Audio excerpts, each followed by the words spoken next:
ಅದು ಹುಟ್ಟಿದ ಹಬ್ಬ, ಅದು ಯೋಗ್ಯವಾಗಿ ಹುಟ್ಟಿದ ಹಬ್ಬವನ್ನು ಆಚರಣೆ ಮಾಡ್ಕೊಂಡಿದ್ದಾರೆ. ನಾವು ಹುಟ್ಟಿದ ಹಬ್ಬದಲ್ಲಿ ಕೇಕ್ ಕಟ್ ಮಾಡಬೇಕು. ಆ ಕೇಕ್ ಅಲ್ಲ, ನಮ್ಮೊಂದು ಕೇಕ್ ಬೇರೆ ಇದೆ. ಆ ಕೇಕ್ ಕಟ್ ಮಾಡಬೇಕು. ಕೇಕ್ ಸ್ಪೆಲ್ಲಿಂಗ್ ಏನು? CAKE. C ಫಾರ್ ಕಾಮ, K ಫಾರ್ ಕ್ರೋಧ, A ಫಾರ್ ಅಹಂಕಾರ, E ಫಾರ್ ಈಗೋ. ಇವುಗಳನ್ನು ಕಟ್ ಮಾಡೋದೇ ಕೇಕ್ ಕಟ್.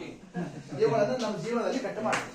ಅಹಂಕಾರ ಕಟ್ ಮಾಡಬೇಕು, ಕ್ರೋಧ ಕಟ್ ಮಾಡಬೇಕು.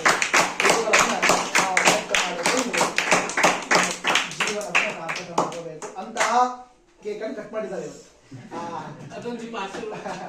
ಅಹಂಕಾರಾದಿಗಳು ಹೋಗುವಂತೆ ಕೇಕ್ ಕಟ್ಟವು ಆಗಿದೆ. ಹರಿವಾಯು ಗುರುಗಳ ವಿಶೇಷ ಅನುಗ್ರಹ ಆಗಲಿ.